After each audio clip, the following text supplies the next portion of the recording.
ஏதாச்சும் தெரியுதா நண்பர்களே? சூப்பர்மேன் படத்துக்கு நைட் ஷோ போய்கிட்டு இருக்கேன். தனியா போய் பார்ப்போம் படம் எப்படி இருக்குன்னு சொல்லிட்டு. ரொம்ப நாள் பெரிய ஹைப்பு. ஓகே, நான் போயிட்டு வந்து மீட் பண்றேன். ஹலோ ஹலோ மச்சி இவன்டா. Mic testing. பேசுறது கேக்குதா ஃப்ரெண்ட்ஸ்? Too much noises. இந்த பேக்ரவுண்ட் சேஞ்சை பற்றி நான் ஃப்யூச்சரில் வேறு ஒரு வீடியோவில் எக்ஸ்பிளைன் பண்ணுறேன். ஸோ இப்போதைக்கு நம்ம சூப்பர்மேன் படத்தை வந்து பார்த்துட்டு வந்தாச்சு. ஸோ கொஞ்சம் ஓவர் எக்ஸ்பெக்டேஷன்ஸில் போய் எனக்கு படம் எப்படி இருந்தது அண்ட் மேபி நான் ஸ்பாய்லர்ஸ் பெருசாக எதுவும் கவர் பண்ண மாட்டேன். கண்டினியூ பண்ணலாம். வீடியோட ஆடியோ மட்டும் கொஞ்சம் அப்படி இப்படி இருக்கும், அட்ஜஸ்ட் பண்ணிக்கோங்க ஃப்ரெண்ட்ஸ். பின்னாடி ஒரு பக்கம் தண்ணி ஒழுகிட்டு இருக்கு. வந்து சூப்பர்மேனோட கேரக்டர் லைக் எல்லாரையுமே காப்பாத்துற மாதிரி. லிட்ரலி ஒரு இடத்துல வந்து விஜய் அண்ணா ஃபேன்ஸ் எல்லாரையும் சூப்பர்மேன் காப்பாத்திட்டு இருப்பாரு.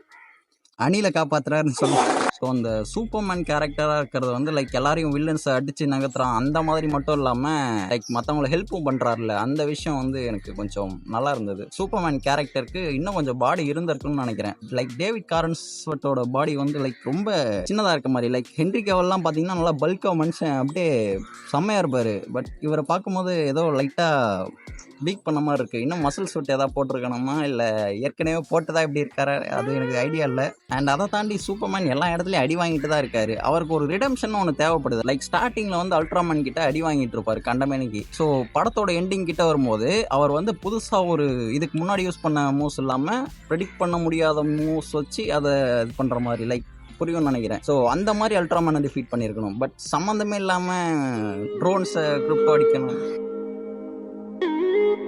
படத்தோட சினிமோட்டோகிராஃபி எல்லாம் நல்லா தான் இருந்தது. முக்கியமாக வந்து ஒரு பில்டிங் அப்படியே தூக்கி பிடிச்சிட்டு உடஞ்சதுக்கப்புறம் அந்த டஸ்ட்ல இருந்து வருவார் friends. That was really amazing. பறக்கிற சீன்ஸ் அதுவுமே ஓரளவுக்கு நல்லா தான் இருக்குது. ஆனால் லைக் மூஞ்சி முன்னாடி கேமரா வச்சிடுறாங்க.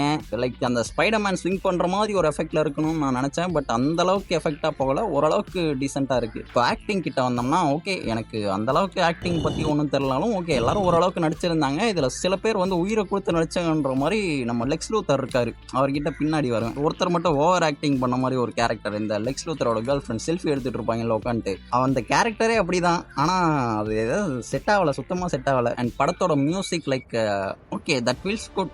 அது கேட்கும் போதே ஒரு வைப் வரும் ஃப்ரெண்ட்ஸ். அந்த சூப்பர்மேனோட வைப் இருக்குல்ல, அது லைட்டாக வந்து போகுது. ஓகே, நல்லா இருக்கு. Music was good. அண்ட் படத்தோட ஆக்ஷன் சீன்ஸுமே நல்லா இருக்கு. ஏகப்பட்ட ஆக்ஷன் சீன்ஸ் வருது, இங்கே கட் பண்ணி அங்கே அப்படி இப்படின்னு சொல்லிட்டு. இதில் நல்லா ஞாபகம் வச்சுக்கிற மாதிரி சூப்பராக இருந்ததுன்னு பார்த்தீங்கன்னா, மிஸ்டர் டெரிஃபிக் வந்து கிளாசிக் ஜேம்ஸ் கன் ஸ்டைல் மாதிரி ஒரு பாட்டை போட்டு சிங்கிள் ஷாட்டில் அது நல்லா இருந்தது. அண்ட் மற்ற ஆக்ஷன் சீன்ஸ்லாம் நிறைய வருது. பட் பட்டு முடிஞ்ச ஒரு ஃபீல் வரும். லைக் ஒரு ஆக்ஷன் சீக்வன்ஸ் வந்து லென்த்தாக போகாமல் ஒரு 2 நிமிஷம் இருக்குது, திரும்ப ஒரு பிரேக் சென்டரில் ஒரு 2 நிமிஷம் ஏதோ பேசுகிறாங்க, திரும்ப கட் ஆகுது, அந்த மாதிரி தான் போய்கிட்டு இருக்கு. அண்ட் இப்போ வந்து படத்தோட ஸ்டோரி கிட்ட வந்தோம்னா இந்த இடம் தான் வந்து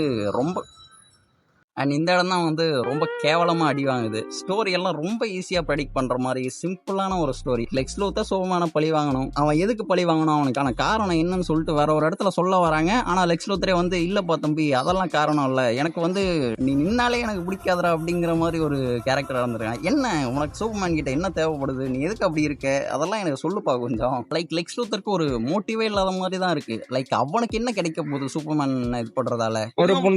அடுத்து வந்து படத்தோட கலர் டோன். லைக் படம் வந்து ரொம்ப கலர்ஃபுல்லா இருக்க மாதிரி இருக்கு. இன்னும் கொஞ்சம் எனக்கு தெரிஞ்சு சேச்சுரேஷன்லாம் குறைச்சிருக்கணும். ஜஸ்டிஸ் கேங் கிட்ட வந்தோம்னா இதுல வந்து 3 பேர் இருக்காங்க. காய் கார்டனர், அவன் பேர் நல்லா, கிரீன் லேண்டன், ஹாக் கேர்ள், அப்புறம் மிஸ்டர் டெரிஃபிக். இதில் ஹாக் கேர்ள் கேரக்டர்லாம் எதுக்கு வராங்க எதுக்கு போகிறாங்கன்னு தெரியாத மாதிரி தான் இருக்காங்க. கத்திக்கிட்டு வேற ஹாக் மாதிரி கத்தணும், எதுக்குடா அதெல்லாம் வைக்கிறீங்க மொத்தம். கிரீன் லேண்டன் சீன்ஸ் ஓகே, ஓரளவு பரவாயில்ல, சில இடங்களில் ஃபன் பண்ணுறாரு, நல்லா இருக்கு. ஆனால் அந்த அளவுக்கெல்லாம் செட் ஆகல. காமெடி சீன்ஸ் பின்னாடி வரேன். அப்புறம் இந்த மிஸ்டர் டெரிஃபிக், அந்த மனுஷன் பிரித்து மேய்ஞ்சிட்டார் friends. Mister Terrific character was better than expected.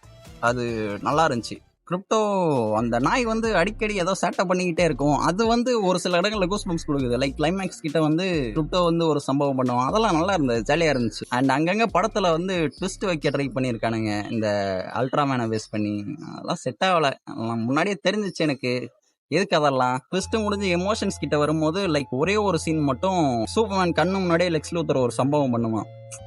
So அது வந்து நல்லா இருந்தது. அந்த ஒரு சீனை தவிர வேறு எந்த இடத்துலையுமே எமோஷன்ஸ் அந்த அளவுக்கு செட் ஆகலை. லைக் சூப்பர்மேன் அவன் பேரண்ட்ஸ் கிட்ட பேசுவான், அந்த சீன்ஸ்லாம் நல்லா வந்திருக்க வேண்டியது, ஆனால் அதுவுமே செட் ஆகலை. எமோஷன்ஸ்லாம் எதுவும் பெருசாக ஒர்க் ஆகலை. எல்லாம் ஒரு ஆவரேஜாக எல்லாம் பிலோ ஆவரேஜ் அந்த மாதிரி தான் போய்கிட்டு இருக்கு. அடுத்து காமெடி சீன்ஸ் கிட்ட வரும்போது தேட்டரில் சுற்றி இருக்கவங்களாம் சிரிக்கிறானுங்க. ஆனால் எனக்கு என்னப்பா தம்பி இதில் என்னப்பா ஜோக் இருக்குது, என்னன்னு சிரிக்கிற அப்படின்னு சொல்கிற மாதிரி கேட்குற மாதிரி இருக்குது. அந்தளவுக்கு அதுவுமே செட் ஆகலை. லைக் இதில் இன்னும் கொஞ்சம் காமெடி ஏதாவது தூக்கலாக போட்டிருந்தா கூட செட் ஆகியிருக்குமா, இல்லை இன்னும் கொஞ்சம் பெட்டராக இருந்திருக்குமான்னு தெரில. காமெடியுமே பெருசாக சூட் ஆகலை. எங்கேயா ரேராக 1-2 ஒர்க் ஆகுது, அவ்வளோதான். படம் வந்து லைட்டாக அண்ட் ஸ்டார்டிங்கில் வந்து படம் லைட்டாக ஒரு லேக் ஆகிற ஃபீல் இருக்கும். ஏன்னா நிறைய பேசிக்கிட்டே இருப்பாங்க. அது ஃபஸ்ட் டைம் பார்க்கும்போது பெருசாக அதில் தான் ஸ்டோரியே இருக்கும், அதில் தான் நிறைய பேசுவாங்க. But second time third time பார்க்குற எபிலிட்டியை வந்து அது தூக்கிடும். அது அப்போ வந்து ரொம்ப போர் அடிக்கிற மாதிரி மாறிடும் எனக்கு தெரிஞ்சு. படம் வந்து ஒரு 2 மணி நேரம் தான் இருக்கிறதால நல்லா ஃபாஸ்ட்டாக கட் பண்ணியிருக்காங்க. லைக் அந்த நல்லா பட்டுன்னு மூவ் ஆகுது. ஃபஸ்ட் டைம் பார்க்கும்போது பிரச்சனை இல்லை, பெருசாக லேக் இல்லாமல் போயிடும். பட் செகண்ட் டைம் தேர்ட் டைம்லாம் அவ்வளோ ஒன்றும் எஃபெக்டிவாக இருக்காது எனக்கு தெரிஞ்சு. நான் படத்தை தமிழில் தான் பார்த்தேன் ஃப்ரெண்ட்ஸ். இங்கே சுற்றி அது ஒரு பெரிய கதை. இங்கே இருக்கிறதே ஒரு தேட்டர் தான். ஸோ தமிழ் டப்புமே ஓரளவுக்கு சுமாராக தான் பண்ணியிருந்தானுங்க. அதான் அவரே தமிழ் டப் மாதிரி தான். நான் டெட்பூல் அண்ட் வுல்வரின் அளவுக்கெல்லாம் எக்ஸ்பெக்ட் பண்ணியிருக்க கூடாதுன்னு நினைக்கிறேன். அதில் ஒரு 10% கூட இல்லை. இதில் எனக்கு தெரிஞ்சு நான் தான் ஓவராக எக்ஸ்பெக்ட் பண்ணிட்டேன்னு நினைக்கிறேன் படத்து மேலே. லைக் ஓகே ஏதோ சம்பவம் பண்ண போகிறாங்க ஸ்டார்டிங்கு அப்படி இப்படின்னு சொல்லிட்டு. ஆனால் லைட்டாக டிசப்பாயின்மெண்ட் தான். எனக்கு தெரிஞ்சு பெருசாக யாரும் எக்ஸ்பெக்டேஷன்ஸ் இல்லாமல் இந்த படத்துக்கு போகும்போது உங்களுக்கு சூப்பராக ஒர்க் ஆக வாய்ப்புகள் இருக்குது. மேன் ஆஃப் ஸ்டீலா இல்லை சூப்பர் மேனான்னு கேட்கும்போது எனக்கு தெரிஞ்சு ரெண்டுமே ஒரே ஸ்டேஜில் தான் இருக்குது. மேன் ஆஃப் ஸ்டீலும் நல்லா தான் இருக்குது, இதுவும் நல்லா தான் இருக்குது. பட் அது மேன் ஆஃப் ஸ்டீல் ஆக்ஷன் சீன்ஸ்லாம் லைக் சும்மா பறந்துக்கிட்டு இருப்பானுங்க, உடச்சிக்கிட்டு இருப்பானுங்கன்ற மாதிரி. அதுதான் பேட்மேன் சூப்பர் மேனே நடந்திருக்கும். அந்த மாதிரி அதில் ஒரு விஷயம் கேவலமாக இருக்குது, இதில் ஒரு விஷயம் கேவலமாக இருக்குது, இதில் ஒரு விஷயம் நல்லா இருக்குது, அதில் ஒரு விஷயம் நல்லா இருக்குன்ற மாதிரி ரெண்டுமே ஒரே ஸ்டேஜில் தான் இருக்குது. இது மேலே அது கீழேன்ற மாதிரிலாம் எனக்கு தோணலை. பட் பேட்மேன் வர்சஸ் சூப்பர்மேன் அப்புறம் ஜஸ்டிஸ் லீக் ஸ்னைடர் கட் அது ரெண்டுமே மேலே தான் எப்போவுமே. அப்புறம் சில இடங்கள்லாம் விஷுவலாக காட்டாமல் சும்மா வாயில் சொல்லிட்டு போயிடுவாங்க. லைக் அந்த பாக்கெட் டைமென்ஷனை வந்து லெக்ஸ் லூத்தர் கிரியேட் பண்ணிட்டாங்க. எப்படி கிரியேட் பண்ணேன்? அப்புறம் நிறைய கேரக்டர்ஸ் ஆர்ஜினே கொடுத்துருக்க மாட்டாங்க. லைக் மிஸ்டர் டெரிஃபிக்லாம் ஆர்ஜினே கொடுக்கல. ஆனால் அந்த மனுஷெல்லாம் ஓவர் டாப்பர்ன்ற மாதிரி என்னென்னமோ பண்ணிட்டுருக்கான்.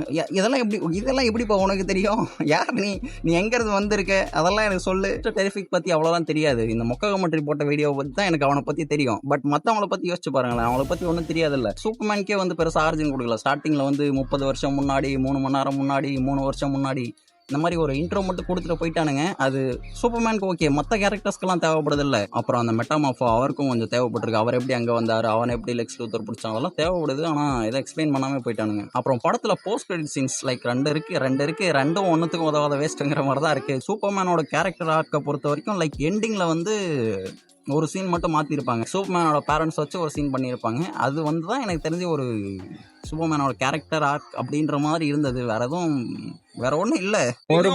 ஸோ ஓவராலாக படம் வந்து ஒரு ஆவரேஜான சூப்பர் ஹீரோ படம் அப்படிங்கிற மாதிரி தான் ஒரு ஃபீல் கொடுக்குது. லைக் இதில் புதுசாக ஒரு விஷயம் அப்படிங்கிற மாதிரி எதுவும் இல்லை.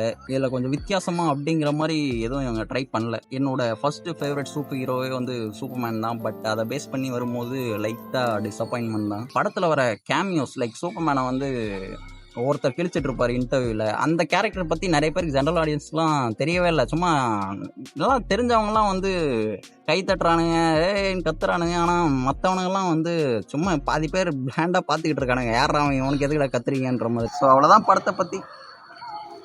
பாட்டு போட்டு கத்த ஆரம்பிச்சிட்டானுங்க. ஸோ படத்தை பற்றி பேச வேண்டியது இவ்வளோ தான். அண்ட் வழக்கம் போல் நம்ம படத்தை ரிவ்யூ பண்ணால் தேட்டரில் சம்பவம் பண்ணவங்கள பற்றியும் கொஞ்சம் பேசிகிட்டு இருக்கோம். அதை பற்றியும் பேசுகிறேன். தேட்டர் பாட்டு வேற போட்டுறாங்க, எனக்கு வெளியாவது ஃப்ரெண்ட்ஸ். இப்போ இருக்க இடத்துல இருந்து ஒரு 4 கிலோமீட்டர் தள்ளி தான் தேட்டர். நைட் 10 மணி ஷோ ஒன்று தான் இருக்குது. இப்போ 2 மணி ஷோ ஒன்று இருந்தது. பட் நான் இங்கே வேற ஒரு இடத்துக்கு போகிறதால என்னால் காலைல 9 மணிக்கு போயிட்டு திரும்ப 5 மணிக்கு தான் வெளில வர முடியும். நடுவில் வேறு எங்கேயும் எனக்கு டைமும் கிடைக்காது. தேட்டருக்காரங்கிட்ட ஜிபே கிடையாது, கையில் தான் காசு கொடுக்கணுன்றாங்க. இத்தனை வருஷமாக தேட்டர் ரன் பண்ணுறீங்க, சுற்றி இத்தத்தில் பொட்டி கடைலாம் ஜிபே வச்சுருக்காண்டா. உனக்கு என்னடா இந்த இடத்துல தான் லார்டு பெஸ்டா பெரிய மனுஷனோட பிக் பிரெயினை யோசிக்கணும். இதெல்லாம் முன்னாடியே கெஸ் பண்ணி நான் கையில் கேஷ் எடுத்து போயிருந்தேன் ஃப்ரெண்ட்ஸ். அண்ட் அதை தாண்டி படத்தில் உட்காந்துருக்கவன, என்னை சுற்றி உட்காந்துருக்கவன, பின்னாடி உட்காந்துருக்கவன், சைடில் உட்காந்துருக்கவெல்லாம் 3/4 பேர் வந்து மொக்க முட்டையை பற்றி பேசிகிட்டு இருக்கானுங்க. தம்பி இந்த இடத்துல தான் ஃப்ரெண்ட்ஸ் எனக்கு புரியுது. Most of the Hollywood movies வந்து நம்ம ஊரில் ரீச் ஆகிறதுக்கு காரணமே வந்து இவன் தான். லைக் போஸ்ட் கிரெடிட் சீன்ஸ்லாம் வந்து ஓடிக்கிட்டு இருக்கும்போது நிறைய பேர் எஞ்சி போயிட்டானுங்க. சில பேர் உட்காந்து பேசிட்டு இருக்கானுங்க, ஏய் மொக்க கமெண்ட்ரி 2 போஸ்ட் கிரெடிட் சீன் இருக்குன்னு சொன்னான்டா, வெயிட் பண்றான்னு சொல்லிட்டு இருந்தானுங்க. அப்புறம் ஒருத்தன் வந்து இன்னும் மொக்க கமெண்ட்ரி ரிவ்யூ பார்த்தேன், அவன் நல்லா இருக்குன்னு சொன்னான்றான். இன்னொருத்தன் நான் இன்னும் மொக்க கமெண்ட்ரி ரிவ்யூவே பார்க்கலடா அப்படின்றான். என்னமா பேசினுக்கிறானுங்க. என் பக்கத்துல ஒருத்தன் உட்காந்து கூலி போட்டுட்டு இருக்கான், நீ எல்லாம் எதுக்குடா படத்துக்கு வர. இதெல்லாம் கூட விட்டுருவோம் ஃப்ரெண்ட்ஸ். தியேட்டர்ல இன்னொரு ஒரு கேவலமான எக்ஸ்பீரியன்ஸ். எனக்கு முன்னாடி சீட்ல நான் C4 கொடுத்துருந்தானுங்க, நல்லா மேலேயே வந்துடுச்சு. ஓகே அருமைடா, நல்லா என்ஜாய் பண்ண போறோம் அப்படின்னு நினைச்சிட்டு இருக்கும்போது எனக்கு முன்னாடி ஒருத்தன் 10 அடிக்கு வந்து உட்காந்துருக்கான் முன்னாடி சீட்ல. அவன் மண்டையே முக்காவாசி ஸ்கிரீனை மறைச்சிச்சு. நான் எப்படி ஃபர்ஸ்ட் ஹாஃப் எல்லாம் வந்து இப்படி எட்டி பார்த்துட்டு இருக்கேன் படத்தை. செகண்ட் ஹாஃப்ல வந்து எனக்கு இந்த சைடு இருந்தவன் எந்திச்சு போயிட்டான், திரும்ப வரவே இல்லை. ஸோ அந்த சீட் எம்டி ஆயிடுச்சு. அந்த சைட் போயிட்டு படம் பார்க்க ஆரம்பிச்சிட்டேன். அப்புறம் முன்னாடி 4 பேர் உட்காந்து சம்மந்த எல்லாம் பேசிட்டு இருக்கான். அவனை எல்லாம் பண்றதை பார்த்தாலே வெறுப்பாகும் ஃப்ரெண்ட்ஸ். லைக் ஏதாவது ஒரு சீன் வந்துச்சுன்னா அதுக்கு உட்காந்து கவுண்டர் கொடுத்துட்டு இருப்பானுங்க. இப்போ யாராவது ஏதோ ஒரு டைலாக் பேசினானா, நீ எதுக்கு இங்கே வந்த, இல்லை கெட்ட வார்த்தைலாம் கேஸ்ட்டு பண்ணிட்டு இருந்தானுங்க. முன்னாடி சின்ன பசங்க எல்லாம் உட்காந்துருக்கானுங்க. நீ எல்லாம் எதுக்குடா வரீங்க, ஓத்தா சாத்திட்டு உங்களால படத்தை பார்க்க முடியாதா அப்படிங்கிற மாதிரி ஒரு கேள்வி எனக்கு வருது. பெட்டர் 2Dல கிடைச்சா அதிலே பாருங்க. 3D அந்த அளவுக்கு ஒர்த்து இல்லை என்ன கேட்டா. என்ன தேட்டரை பற்றி ஏகப்பட்டது பேசலாம்.